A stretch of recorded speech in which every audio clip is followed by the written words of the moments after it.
appel à votre confiance. Les systèmes du Lorelai sont infaillibles. Aïssan. C'est Aïssan.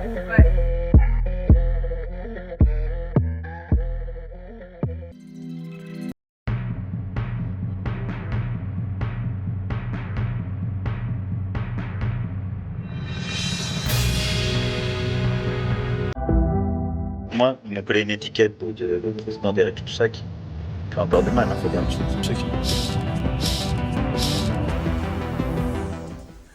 C'est l'histoire d'un mec. Vous la connaissez, non? Je n'aurais pas choisi de quitter la banque d'affaires, ou alors je serais un être extrêmement complexe, voire pervers.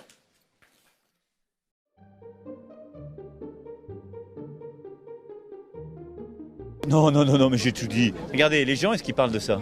Non. Voilà.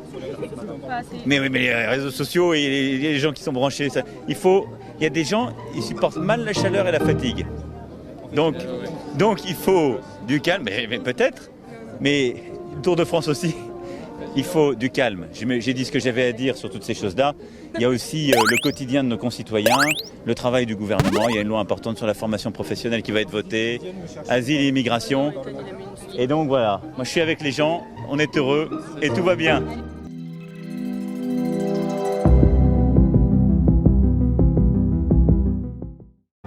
Il y a 5 ans, au lendemain du premier tour, vous n'étiez pas parti tout de suite. Non, Vous vous rappelez de ça? bêtise, bien sûr, très bien. C'est pour ça que là, j'ai tac.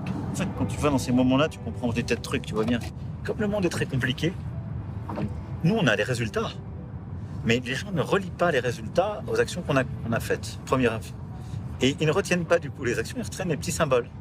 Les APL, ils m'en ont parlé, les APL, là. C'est un truc qui était décidé par le gouvernement d'avant.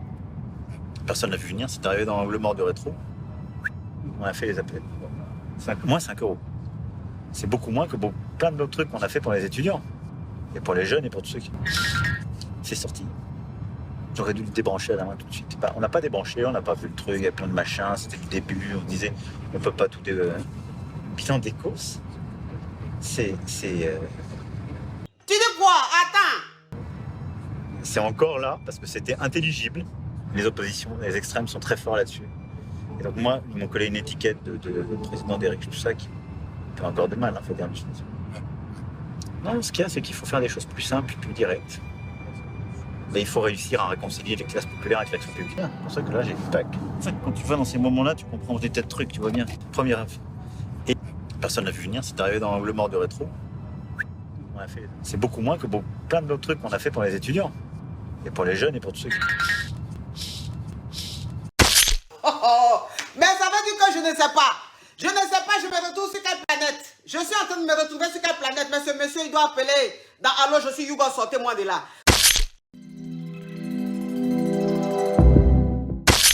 Attends. Voilà. Il y a des déchets. Les déchets sont là.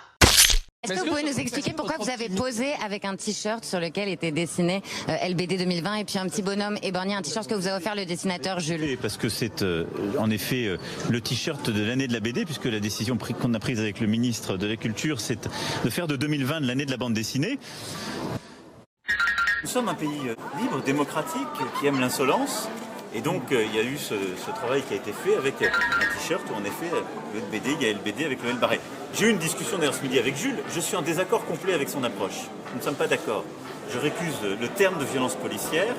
Je considère qu'il y a de la violence dans la société. Quand des actes condamnables sont faits, les policiers comme les gendarmes doivent être exemplaires et à ce moment-là être sanctionnés, poursuivis et sanctionnés si leur culpabilité est prouvée. Mais la violence, elle est d'abord dans la société. La violence, elle est d'abord dans la société. Je vais le gifler. Et regifler encore. Et en France, la police comme la gendarmerie sont au service d'un ordre républicain. Ils sont là pour protéger les lois. Donc je ne mets pas ces violences au même niveau. Donc je ne suis pas du tout d'accord avec leur approche. Néanmoins, de là où je suis, je dois défendre la créativité, la liberté d'expression, y compris l'insolence, et y compris la création d'artistes qui disent des choses, font des choses avec lesquelles je ne suis pas en accord, mais qui sont là, voilà. Donc c'est ça une société libre. C'est aussi parce que nous sommes une société libre. Le président de la République il peut accepter de poser avec un t-shirt où il y a quelque chose avec lequel il n'est pas d'accord. que c'est une société dans laquelle on est en droit d'exiger de chacun le respect, la civilité, dans laquelle on peut dire que la violence est interdite. Est-ce que vous reconnaissez qu'il y a un problème? Est-ce que ce t-shirt, il dit pas quelque chose quand même? Ce t-shirt dit quelque chose de très profond. Et ça va péter! Péter! Vous allez fuir. Vous attendez? Vous allez fuir. Qui est que, dans notre pays, la liberté d'expression est préservée, protégée. Qu'est-ce que tu me racontes là? On est même un pays, il y en a peu dans le monde, où la liberté de blasphème est protégée. La liberté de critiquer tous les dirigeants, de les railler, Et ça, c'est un trésor. Ce trésor, il a une contrepartie, c'est qu'on n'a pas le droit au discours de haine et qu'on n'a pas le droit à la violence. Et que depuis des mois, on a trop de nos concitoyens qui se sont installés dans cette violence et cette haine. Dans ce contexte, la violence est montée. Et il y a eu des scènes où les forces de l'ordre ont dû parfois s'interposer pour protéger d'autres. Je vous rappelle que quand elles ne l'ont pas fait au début, on a assisté à des véritables saccages. Et donc la police et la gendarmerie interviennent dans un cadre républicain pour protéger les lois. Le problème vient d'abord de nos concitoyens. Tu dis quoi? Attends. Le problème vient d'abord de nos concitoyens. Ça veut dire que l'histoire, c'est une histoire qui est rocambolesque, digne d'un film de mythomanie. Tu vois un peu le truc? Jamais tu vas accepter ça.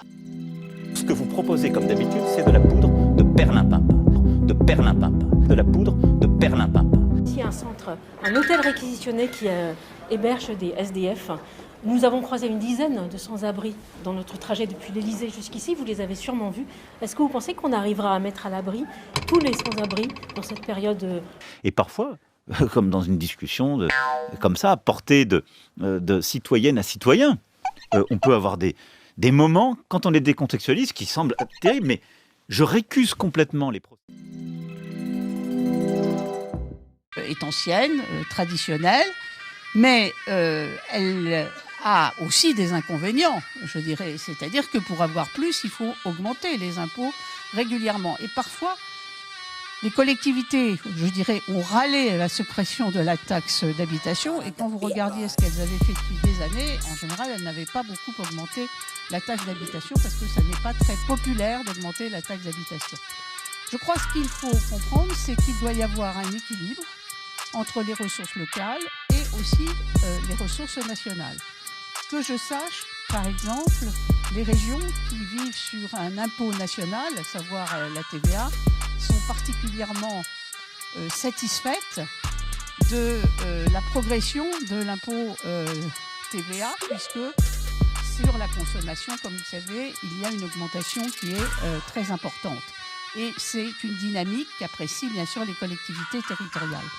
C'est un débat très ancien sur lequel nous travaillons actuellement parce qu'il y a des évolutions aussi à faire. Le plus important, je crois, c'est la question de solidarité économique et financière.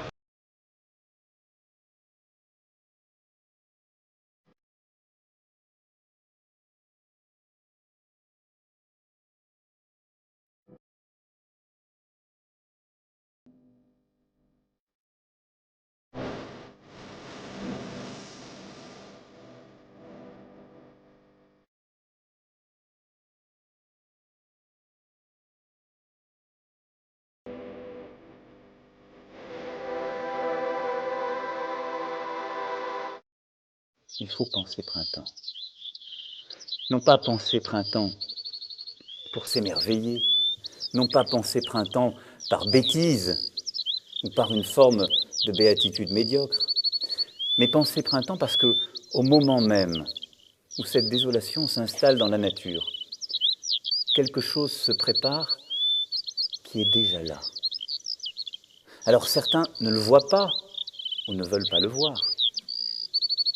Certains peuvent désespérer, mais le printemps revient. Mais je crois que Simon Leys, il y a cette formule, il dit quand Robinson part, il part pas avec des grandes idées de poésie ou de récit, il va dans la cale chercher ce qui va lui permettre de survivre. Du fromage, du jambon, des choses très concrètes. C'est l'aspect confiance que j'ai dit ensuite. Pour pouvoir ensuite inventer quelque chose et créer. Tous des enracinés. Et donc, parce que nous sommes des enracinés, il y a des arbres à côté de nous, il y a des rivières, il y a des poissons, il y a des frères et des sœurs. Jusqu'à quand, Seigneur? Jusqu'à quand, Seigneur? Plus d'informations, contact@esclavehorrorstory.fr Esclave Horror Story, la sagesse du non-consentement. La chaîne 400% indépendante. Abonne-toi et check mes vidéos faites avec mes petites mains.